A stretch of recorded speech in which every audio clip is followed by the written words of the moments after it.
What is going on, everyone? Welcome back to the World According to Briggs. Did you know that people like to save their money? And for some reason, people like to pay less for things than they normally would also. It's really strange. Now, if you're a normal person, that's a no-brainer. If you're my wife, well, the phrase, money's no object, comes to mind. When it comes to money, the United States has gotten better for the country almost every quarter since 2010. The economy is looking better for workers these days, too. Unemployment is low, job growth is solid, wages are growing. This country has jobs and qualified workers. About 10 years ago, you had to take whatever employment you could get. For a lot of workers these days, you have a handful of companies to choose from. Sometimes, to take a good job, you might have to move to another state. Now, before you accept that job, there's some things you should check out. Make sure to check out the cost of living in your prospective employer's city or state. Look at the cost of housing, and you should do some research on the state and local taxes, and how much they plan on ripping you off for. In this video, Suki calculated what it would look like for a married couple that rakes in about $150,000 a year in each state. She gave me about 13 pages of numbers, and I will oversimplify it and add a few strange comments. So if you're looking for the most tax-friendly state, you gotta start with Number 10, New Hampshire. The Granite State comes in at number 10 for the most tax-friendly state in 2018. It's also a great place to go if you don't want to be shot, stabbed, or robbed. They don't do much of that there. I don't know why. It's awfully exciting if you ask me. New Hampshire goes very light on income tax, and it only applies it to dividends and interest income. There's no sales tax in New Hampshire, and they go easy on the gas tax as well. It's only 23.83 cents per gallon. Local governments in New Hampshire are going to stick it to you when it comes to property tax. That one gets a little rough. Now, I'll give you the numbers here, but don't tell me in the comments section that they're wrong a year or two down the road. Things change. These are currently the numbers as of 2018, but it's 2019 right now. 2018 was the last completed year. So here we go. State income tax, like I said, is 5% on interest and dividends only. Effective income tax is 0. The average state and local sales tax is 0. They don't even get you when you're trying to buy stuff. You know, nothing's worse than when you go to buy a bunch of those pudding cups, those snack pack pudding cups, and they stick it to you for an extra, 30 cents. That's just my problem. Anyway, the average property tax here, though, is $2,296 for a $100,000 home. That's kind of harsh. Number 9, Arizona. The Grand Canyon State is a great state for just about anyone that hates high taxes, doesn't mind extreme heat, and doesn't worry about the potential skin cancer. Arizona is a very tax-friendly state with a lot of golf courses, so it's obviously very popular with the retirement crowd. They also have a really good early bird special program, too, that really piques their interest. For 2019, Arizona's top income tax rate of 4.5% doesn't kick in until your taxable income exceeds $159,000 for a single filer and $318,000 for a married couple filing jointly. Now, the statewide average property tax isn't terrible either. For a house that's $400,000, it's only $3,014 per year, which is below the average of the U.S. They also only get you 19 cents per gallon of gas on their gas tax, which is good. Like most states, the Grand Canyon State excludes prescription drugs and food from the sales tax, but some counties do have their own grocery tax. They sort of stick it to you on the sales tax. The average combined state and local sales tax is the 11th highest in the U.S., and car owners pay an annual vehicle tax, which sucks. So here it is in a nutshell. The effective income tax rate on average is 2.77% for single filers and 3.2% for joint filers. The average state and local tax, the average, is 8.39%, and the average property tax is $754 per $100,000 of the home value. And like I said earlier, 19 cents per gallon of gas tax.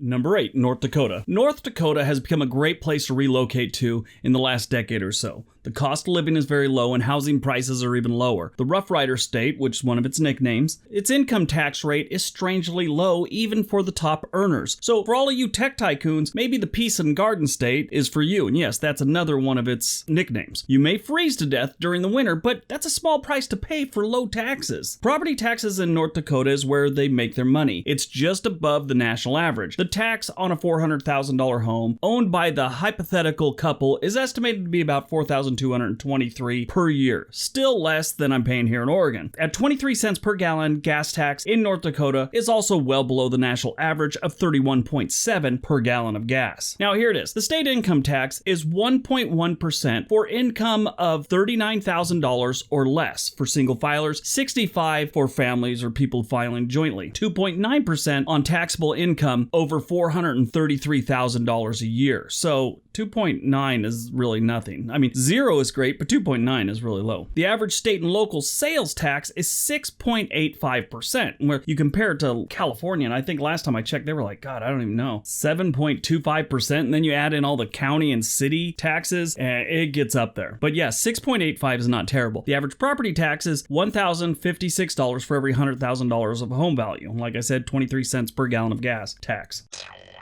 Number 7, South Dakota. Just like North Dakota, it can get a little brisk in South Dakota, and that is a serious understatement. The Mount Rushmore state is in what I refer to as America's ice box, with North Dakota, Minnesota, and Wisconsin. So it gets cold. If you could take the cold and a fair amount of boredom, you could take South Dakota. It's really a nice state, and they do go easy on the taxes. South Dakota's combined state and local sales tax are about average for the U.S. However, their prescription drugs are exempt from all taxes. Gas tax is average, so that's good. Property tax in South Dakota is a little above average, but no big deal. For a $400,000 house, you're going to pay about $5,551 a year in taxes. So it's not going to kill you. The way they get on this list is they have zero income tax. And when I say zero, I mean zero income tax. South Dakota doesn't have an estate or inheritance tax either. So when someone croaks, you get all the cash. And I mean croak in the nicest way possible. You know, very positive way of croaking. Please, no more emails saying I say mean things. It's getting old. Anyway, like I said, zero income tax. Their sales tax is about 6.4 average, and their property tax is $1,388 for every $100,000 of the home. So that's not terrible.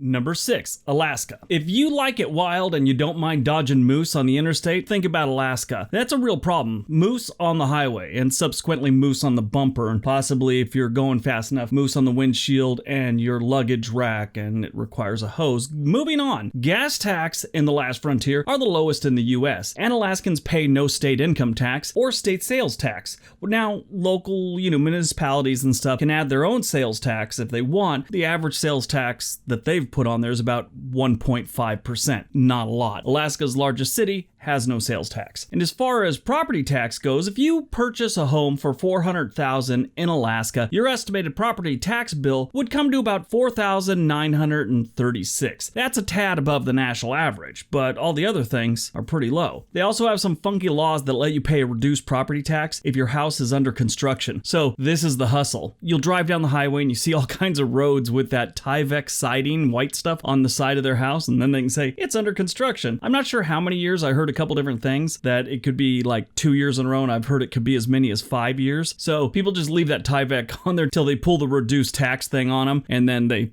finish their house finally. Like I said, the income tax is 0. The sales tax is 1.5, maybe 0 in some places. The gas tax is 14.66 cents per gallon. So Alaska's really light on the taxes.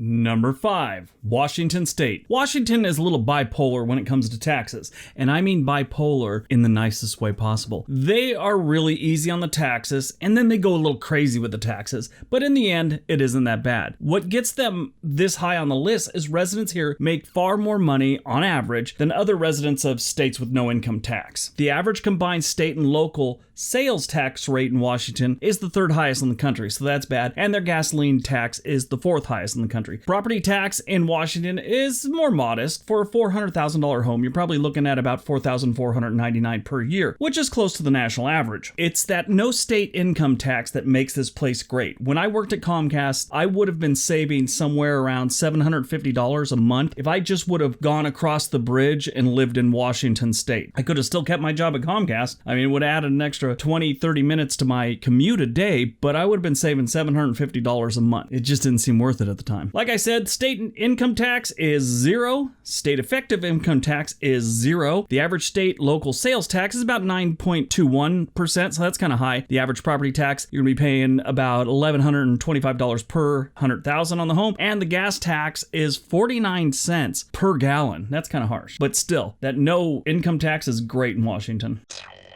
Number 4, Florida. Florida is a popular state for retirees for a few different reasons. The weather, the beaches, the taxes, and the over 50 retirement community filled with swingers. I'm not kidding. It's called The Village, and they're retired and they're swingers. You know, it's pretty sad when your grandparents are partying harder than you. Florida has no income tax, which keeps the overall state and local tax burden down. The Sunshine State is average or above average when it comes to all the other taxes. They don't have an estate or inheritance tax, so that's good. Property taxes are middle of the road. They're right around the national average. A $400,000 home in Florida, on average, the annual property tax bill is going to be about $4,100 a year. The gas tax in Florida is high, 41 cents per gallon. That's the 10th highest in the nation. But no income tax and wild seniors, it's a win. Like I said, no income tax. The average state and local sales tax is 7.05%. The average property tax is $1,041 for every $100,000 on the home. And yeah, Florida, the Sunshine State. Number 3, Tennessee. The volunteer state would probably be one of the top 5 states in the union if they could just convince Arkansas into taking most of Memphis away. Take it off our hands. It's all yours. They could promise to send them some dentists or safety instructions for deep frying a Thanksgiving turkey. That'll save a lot of lives in Arkansas. There's no broad-based income tax in the volunteer state. Only interest and dividends are subject to Tennessee's limited income tax. They do have some small taxes on the dividends, but they're waived if you're over 100 years old. I'm not kidding. They're waiving taxes for anyone over 100 years old. How did they get that law in place? I get the feeling some politicians did that during an election year so they could claim that they lowered taxes. Yeah, great job, guys. Great job. You lowered the taxes for 14 people in the entire state. The good news is the dividend tax is being phased out at 1% a year, and it'll be completely gone by 2021. Property tax in Tennessee isn't bad. Expect to pay about $3,072 per year for a $400,000 home, which is well below the national average. Gasoline tax is below average as well. It's about 27.4 cents per gallon. Tennessee does kind of get you with the sales tax at 9.5%, but everything else is great. Number 2, Nevada. Now, I love Nevada. Well, really, I love the people of Nevada. They helped get this channel going. I made a negative video about Las Vegas 2 or 3 years ago, and these people lost their frickin' mind in the comment section, which helped the stats. Then they shared it so much, the stats went through the roof. So, thank you. I hated having a 9-to-5 job. The Silver State is Nevada's nickname, and it's another no income tax haven. No income tax, which is always good. And in case anyone wants to explain to me that that's not the nickname, please Google it before you leave your comment. I had a guy tell me that I was an idiot because the name Sin City applies to the whole state. It does not. It just applies to Las Vegas. The property taxes in Nevada are below average too, estimated to be $2,771 on average for a $400,000 home. Nevada receives more than $1.5 billion in taxes and fees annually from the hotel and casino industry, but they still kind of stick it to the residents with the sales tax. State and local. They kind of get you there, but it's still not the worst. In addition to the sales tax, they got some small fees for vehicles and things like that, and their gas tax is slightly above the national average at 31.7 cents per gallon. But again, no state income tax is phenomenal.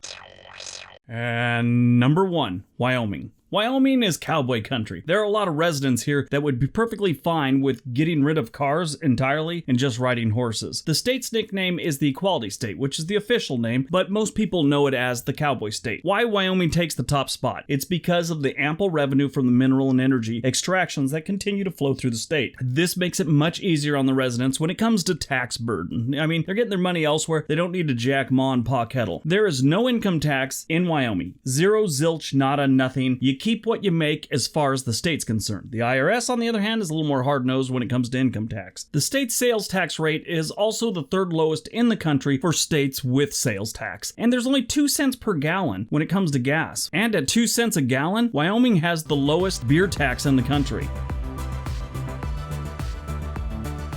Alright, so that is my top 10 most friendly tax states. Hope you guys got some information out of this one. This is one that's been requested over and over and over. I hope I gave you the information you're looking for. Anyway, don't forget all the links below. Give the video a big thumbs up. Tell me what you thought. Please subscribe if you already haven't. Everybody have a great day.